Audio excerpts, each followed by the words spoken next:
ہم مدینے کی گلی میں پھر دوبارہ چلتے ہیں۔ حضرت عمر رضی اللہ تعالیٰ عنہ کا دربار لگا ہے۔ ایک شخص کو پکڑ کر لوگ لے آتے ہیں کہ اس شخص نے ہمارے باپ کو قتل کر دیا۔ حضرت عمر رضی اللہ تعالیٰ عنہ نے پوچھا کیا ماجرا ہے بھائی؟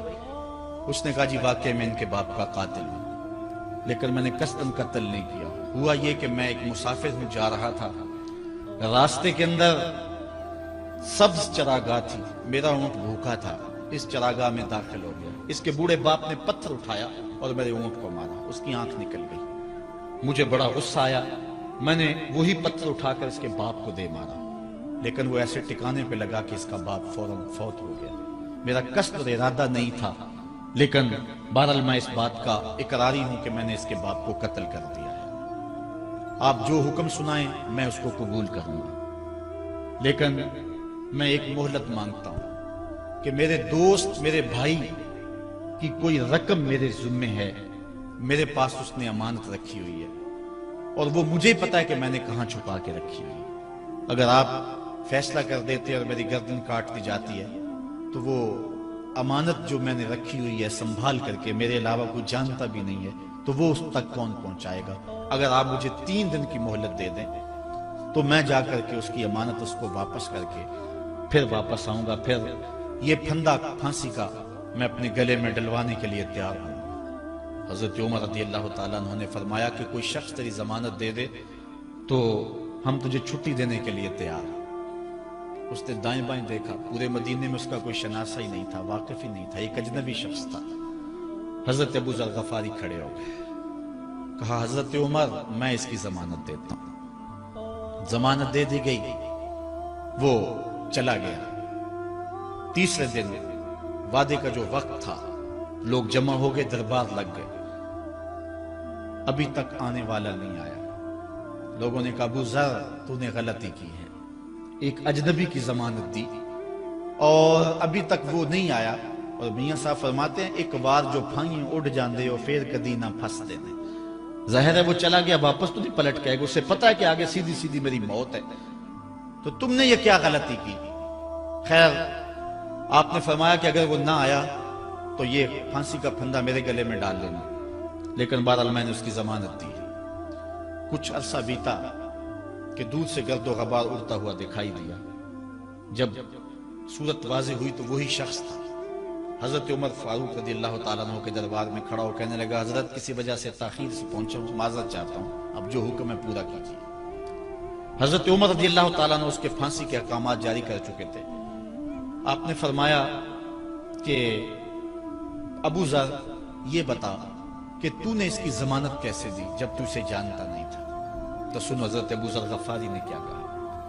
کہا ایک اجنبی میرے محمد کے مدینے میں پناہ مانگ رہا تھا اور اس نے چاروں سمت دیکھا اور کوئی شخص نہیں تھا جو اس کو امان دیتا اور اس کی ضمانت دیتا، تو میں نے اس لیے ضمانت دے دی کہ نہ بھی آیا تو اپنی جان چلی جائے گی، کل کو یہ تو نہیں کہے گا کہ محمد کے مدینے میں کسی نے ضمانت مانگی تھی، پورے شہر میں کوئی ضمانت دینے والا نہیں تھا۔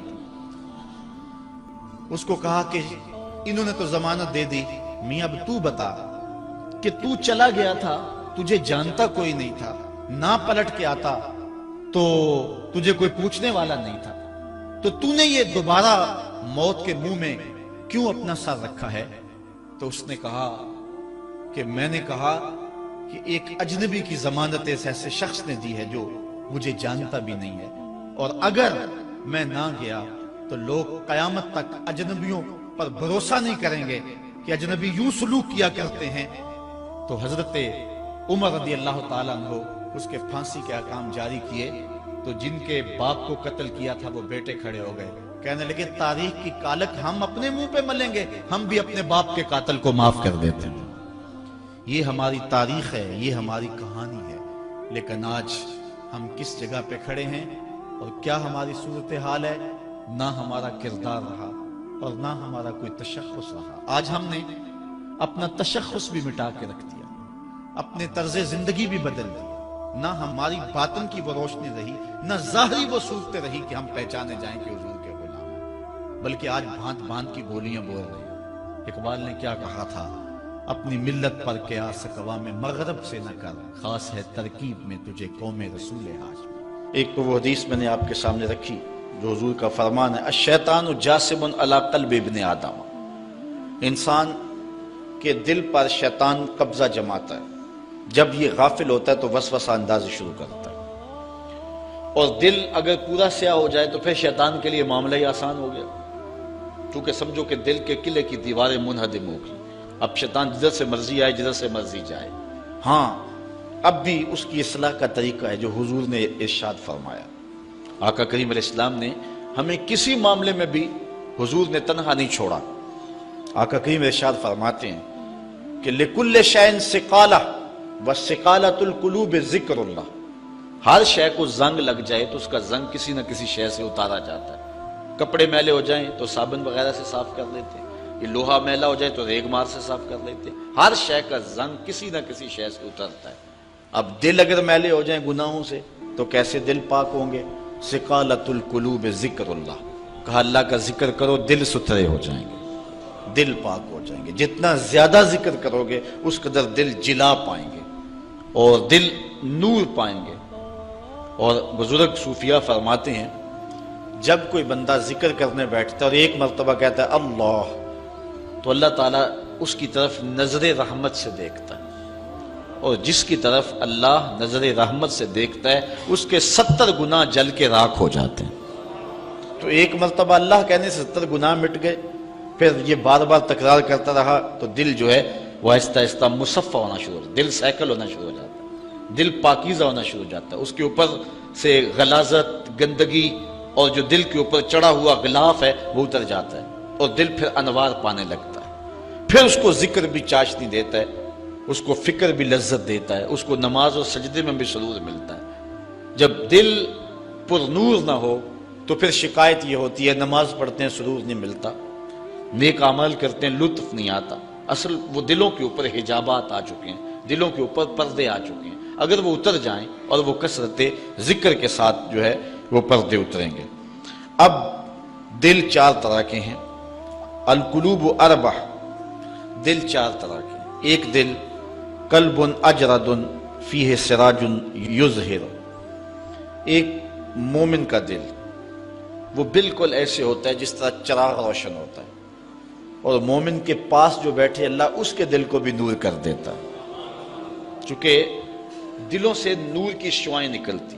کسی زمانے میں لوگ اس بات کو نہیں مانتے تھے جو عقل والے تھے، لیکن اس زمانے کے اندر موجودہ سائنس نے اسیری لہروں کو تسلیم کیا ہے، اور وہ کہتے ہیں کہ جو شخص نیک ہے اس کے بدن سے وہ لہریں نکلتی ہیں، اچھے اخلاق والا، اچھے کردار والا، اور دوسرے پر وہ مرتب ہوتی ہیں، اور جو بدکار ہے، برا شخص ہے، اس کے بدن سے وہ لہریں نکلتی ہیں اور دوسرے پر مرتب ہوتی ہیں۔ اور حضور علیہ السلام نے صدیوں قبل یہ بات بتائی۔ حضور نے فرمایا اچھے آدمی کی صحبت ایسے ہے کہ حامل المسک، جس طرح کستوری والا شخص ہوتا ہے، عطار کی طرح ہے کہ اس کے پاس اگر آپ بیٹھیں تو خوشبو آتی رہے گی۔ فرمایا یا تو تمہیں دے گا تحفہ، یا تم اس سے خرید لو گے، یا نہ وہ تحفہ دے گا نہ تم خریدو گے، لیکن جب تک بیٹھو گے مشام جام معطر رہیں گے، اور گھر آؤ گے تو لباس میں خوشبو بسی ہوئی ہوگی۔ اس لیے اچھے بندے کی صحبت کو حضور نے جو ہے وہ کستوری والے عطار سے حضور نے تشبیہ دی، اور جو برا شخص ہے اس کی مثال حضور علیہ السلام نے بھٹی والے سے مثال دی کہ جو شخص بھٹی والے شخص کے پاس بیٹھے گا یا تو کچھ چنگاری اڑے گی اور اس کے جسم اور کپڑوں کو جلا دے گی، اور اگر چنگاری اڑ کے اس کے بدن کو نہ بھی جلائے تو جتنی دیر بیٹھا رہے گا اس کی بدبو، اس کا دھواں اس کے لیے پریشانی کا باعث رہے گا۔ اس لیے اچھے آدمی کی صحبت کو اختیار کرنے کا حکم دیا۔ ہمارے مشائخ نقشبندیہ کا طریقہ یہ ہے، وہ کہتے ہیں کہ اچھے آدمی کی صحبت میں جا کے بیٹھ جاؤ، نہ تم کوئی بات کرو نہ وہ کوئی بات کرے، اس کے باوجود بھی من میں روشنیاں ہوں گی، من میں اجالے اتریں گے۔ اللہ اکبر۔ وہ میاں صاحب نے کہا تھا نا، چنگے بندے دی صحبت یارو جویں دکان اتاراں، سودا پاویں مول نہ لئیے ہلے آن ہزاراں، تے برے بندے دی صحبت یارو جویں دکان لوہاراں، تے کپڑے پاویں کنج کنج بئیے چنکاں پین ہزاراں۔ تو اب جل جانے کا اندیشہ بہر صورت موجود ہے۔